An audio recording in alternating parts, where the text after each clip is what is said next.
First of all, your comments are disgusting. I've served my country. I've served my country for 34 years. I find your comments this is out of disgusting control. as well. I've served my country for 34 years. And yes, I held a 5-year-old boy in my arms in back of that tractor trailer. I knelt down beside him and said a prayer for him because I knew what his last 30 minutes of his life were like. And I had a 5-year-old son at the time. What I've been trying to do my 34 years serving my nation is to save lives. So for you to sit there and insult my integrity and my love for my country and for children, that's why this whole thing needs to be fixed. These egregious and cruel conditions and policies are not accidental. Mr. Holman, during your time as acting ICE director, deterrence was the order of the day for you. The memo bears that out, exactly what you planned for. The Trump administration claimed they had no choice but to rip children from their parents because they were criminally prosecuting the parents pursuant to zero-tolerance policy. Again, and policies that the administration created and that you, Mr. Holman, accepted, enforced, and championed, as we've seen. Let me remind everyone that the Trump administration tried to ban asylum seeking and started the process of metering, which then prevents people from coming through legal ports of entry. That exacerbated the crisis. People are desperately waiting months just to get in line and be granted the inalienable rights to due process. Mr. Holman, you have said that most immigrants are, quote, not criminals other than the criminal act that they do when they enter the country illegally. That is why I think we ought to revisit decriminalizing desperation, striking sections 1325 and 1326 of Title VIII of the U.S. Code, the statutes that the administration has leveraged to separate thousands of children from their families. Mr. Holman, do you understand that the consequences of separation of many children will be lifelong trauma and carried across generations? Have we not learned from the internment of Japanese Americans? Mr. Holman, I'm a father. Do you have children? How can you possibly allow this to happen under your watch? Do you not care? Is it because these children don't look like children that are around you? I don't get it. Have you ever held a deceased child in your arms? First of all, your comments are disgusting. I've served my country. I've served my country for 34 years. I find your comments disgusting as well. I've served my country for 34 years. And yes, I held a 5-year-old boy in my arms in back of that tractor trailer. I knelt down beside him and said a prayer for him because I knew what his last 30 minutes of his life were like. And I had a 5-year-old son at the time. What I've been trying to do my 34 years serving my nation is to save lives. So for you to sit there and insult my integrity and my love for my country and for children, that's why this whole thing needs to be fixed. And you're the member of Congress. We agree on that. Fix it. We agree on that, but I disagree. But I also disagree with your characterization of immigrants as prone to criminality. People for 3 decades on this. Gentleman's time has expired. It's my time now. Mr. Chairman. It's my time. The gentleman ripped off about 7 different questions designed to go at the character of Mr. Holman, and Mr. Holman should be given a chance to respond. It was ridiculous, the way he just rattled them all off and wouldn't let him respond to them. Let me say this. I understand that, but first of all, I'm going to have civility in my hearings. All right? I have the floor. I understand, and I agree with you. I'm going to have civility. That's why I was banging, so that we could hear each person speak. I have been very courteous and very kind. Now, Mr. Holman, do you have something to say? No one in this room has seen what I've seen in my 34-year career. Very well. No one has experienced what I've experienced. I've saw many dead bodies coming across this border. And you want to talk about the memo? This memo is one option to stop death.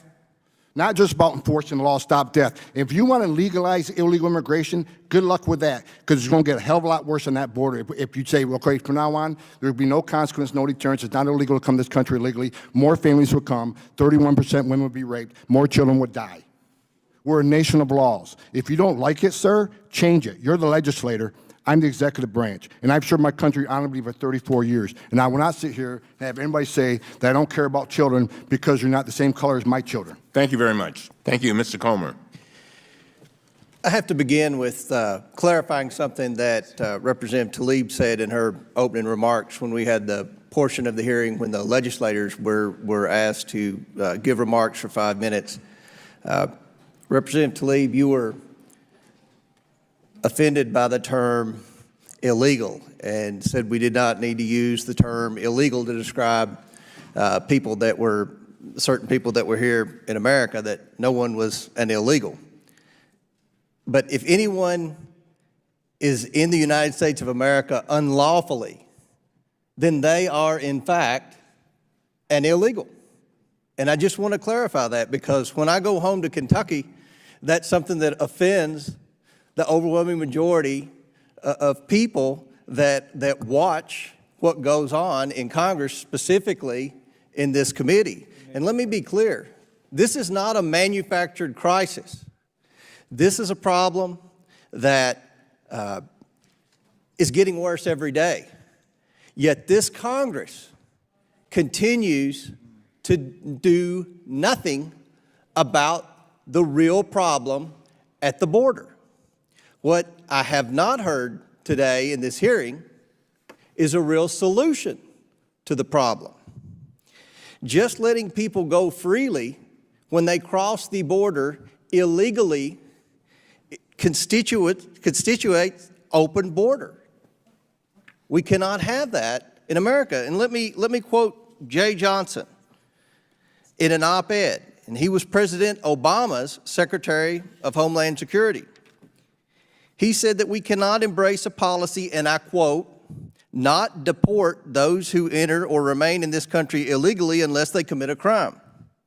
This is tantamount to a public declaration repeated and amplified by smugglers in Central America that our borders are effectively open to all. This will increase the recent levels of monthly apprehensions at our southern border, about or more than 100,000 by multiples," end quote. He's right. President Obama's Secretary of Homeland Security is right about the real problem we have at the border. We have to get serious about this problem at the border. Mr. Holman, you're clearly an expert. What can Congress do to fix this problem? They can close loopholes in asylum to make it meaningful. They can change the TVPRA where children in Mexico are, the children of Central America are treated the same way as children in Mexico. Once it's ascertained they're not a victim of trafficking, they can be removed. And they need to change the Florida Settlement Agreement. And I'm sitting here, and let me explain to you why I'm sitting here so frustrated. Because I'm the only one in this room that's wore a green uniform and been on that line. I'm the only one in this room that's found dead aliens on a trail that were abandoned by smugglers who just left them there because they weren't worth any money anymore. I'm the only one in this room that stood in the back of a tractor trailer surrounded by 19 dead aliens, including a 5-year-old little boy that suffocated in death in his father's arms. I was there, and I saw it, and I smelled it, and it's terrible. And I still have nightmares to this day. I was in Phoenix, Arizona, when you couldn't pay the smuggling fees. You were tortured. One person was stabbed in the face 22 times because you couldn't pay a smuggling fee. And we keep talking about open borders, abolish ICE, let's not detain anybody, let's let everybody go. That entices more people to come. Exactly. This isn't just about enforcing laws, it's about saving lives.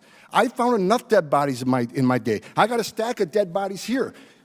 I've seen a lot of pictures today, but no one wants to see these pictures, because they're angel moms and dads. These children were died here at the hands of people that crossed the border because we have an open border. The more we entice people to make this journey, more women, 31% of women are being raped. Children are dying. And I said months ago, if we don't close the loopholes, more women will be raped, more children will die. But it's like no one's listening. Well, Mr. Holman, we can fix this, sir. We can fix this. There's 3 things we can do to fix this. In Congress, if they don't like what ICE and CBP do, then do your job. Fix it. Congress has failed American people for 3 decades. I've been doing this job and fixing this. They'd rather point to the men and women of the border, to men and women of ICE who have an American flag on their shoulder and serve their nation. I'm extremely frustrated because what I've seen today is misleading the American people. People are dying, not in ICE custody. If you compare people that died in ICE custody to every state, federal system, we got the lowest rate. We got a hell of a lot lower rate than the city of New York. But no one wants to talk about this. We need to save lives. We need to secure our border. There's nothing wrong with this. There's nothing wrong with a secure border. Well, I can assure you, Mr. Holman, this side of the aisle is serious about securing the border. The president's serious about securing the border, and I hope that my colleagues on the other side of the aisle will get serious about securing the border so we can have a real solution to the problem that we have at the southern border. Mr. Chairman, I yield back. Mr. Jordan. Mr. Holman, the actions you took when you were director of ICE were entirely consistent with the law of the land, weren't they? Yes, when someone's prosecuted for a crime, the child can't go to jail with the parent. Yep. That happens to American families every day. Yeah, and if we, as you said, I think earlier, if we don't like the law, last time I checked, it's the folks sitting up here got to change it. Yeah. And you've offered, I think, no more than 4 times, 3 changes to the law that would help the situation. Is that right? Yes, sir. Maybe make it a 5th time. Can you say it a 5th time for this group? Just, you know, because, again, we're the ones that have to change the law. So give us that recommendation a 5th time, the 3 things that we got to do. If we would close the loopholes in the TVPRA, where children in Central America are treated the same as children in Mexico, if we would change the Florida settlement agreement so we can actually detain families in family setting long enough to see a judge and plead their case, if we can change the rules of asylum so it makes more sense so 90% of the people don't pass the first interview and a lot fewer pass in front of a judge, those 3 things would make a big difference on the border and decrease the illegal entry. Because those 3 things go to the heart of the matter. They go to the incentive. Is that right? They go to the incentive along with the other things, such as talking about abolishing ICE, having no detention, free education, Yeah. free medical care, citizenship for those who are here illegally. When you keep offering incentives for people to come, sanctuary cities, come to this country, you'll be protected from ICE. As long as you keep having this language, kind of more people statements, who are those kind of- vulnerable people are going to keep trying to come. Those kind of statements made by Democrats in the United States Congress or in positions of influence in this country, they have an impact, don't they? They have a significant impact. When a member of Congress says abolish ICE, when another member of Congress says abolish DHS, when the Speaker of the House says walls are immoral, when the person who gave the State of the Union response to the President's State of the Union says she's okay with non-citizens voting, that all has an impact, doesn't it? Just like the laws that you're sworn to uphold and impact and do when you're the director of ICE. It has a significant impact, and if this would have been fixed years ago, we probably wouldn't have seen zero tolerance. We wouldn't see the conditions on the border But today. because the laws haven't been changed, because of the statements that have been made, there was a crisis. There is a crisis on the border. And that just didn't happen yesterday. No. Right? You think about this. There was a crisis. The administration asked for help. Democrats say it's contrived, it's manufactured, it's fake, it's not real. Then when the crisis, the real crisis, gets actually worse, the Democrats blame the administration for the very crisis they helped create by the things they said and the fact we won't change the law. But somehow it's your problem. Somehow it's the president's problem. And we have Ms. Costello, who went down there, her team went down there and looked this all over as the inspector general, said there's some concerns that she has, and the cause of the concerns they're trying to ascertain. Now, she also said agents are doing, I think your statement was, agents are doing their level best. Is that right, Ms. Costello? That's the experience of our inspectors So the at their visits. inspector general goes down there with your team, and you conclude the agents, the people that Mr. Holman used to represent, are doing their darn best they can do, but they're overwhelmed. And then you also said in your statement, in your answers a few minutes ago, you're trying to ascertain the cause. Well, that's pretty simple to figure out the cause. It's the numbers. In October, 60,000 apprehensions and inadmissibles on the border, October of last year. You know what it was in May of this year? 144,000. We know the cause. They're all coming.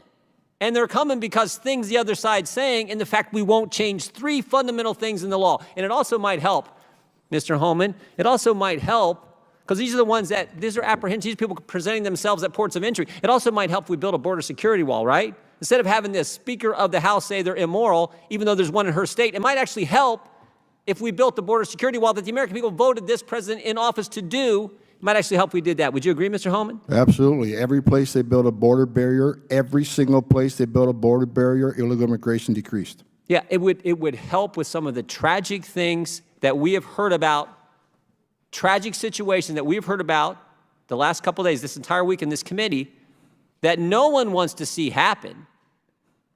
The young mother who lost her daughter, it's tragic. No one wants those, but if we did the things you're talking about, we could help avoid some of those kind of incidents from happening in the future. Is that right, Mr. Holman? Yeah, if I can respond And to you're that. you're the guy who has lived it, breathed it, felt it, managed it. You know more than, you have more expertise in this area than anyone in this room. Is that right? I believe so, but let me I know respond. so. Let me respond to the one child that died. It's tragic, tragic. Sure is. But you know, as long as we're showing a lot of pictures, if I can have just 30 seconds, here's a picture. Her name is Serenity. She was 9 months old, 9 months, raped and murdered by an illegal alien because of open borders policy. Here's Irana. She was 5 years old, raped repeatedly and murdered by an illegal alien. Here's Louise Solowin. She was 93, multiple rapes and murdered by an illegal alien. Here's a 16-year-old. Here's a law enforcement officer. I got hundreds of these in my desk drawer. So I've seen tears for people today, and I understand that. It's tragic when anybody dies. But let's not forget the angel moms and dads who I've all met and got to know. Their children died, and they're separated forever. It's not a matter of location. They're dead. And a secure border would help prevent some of this.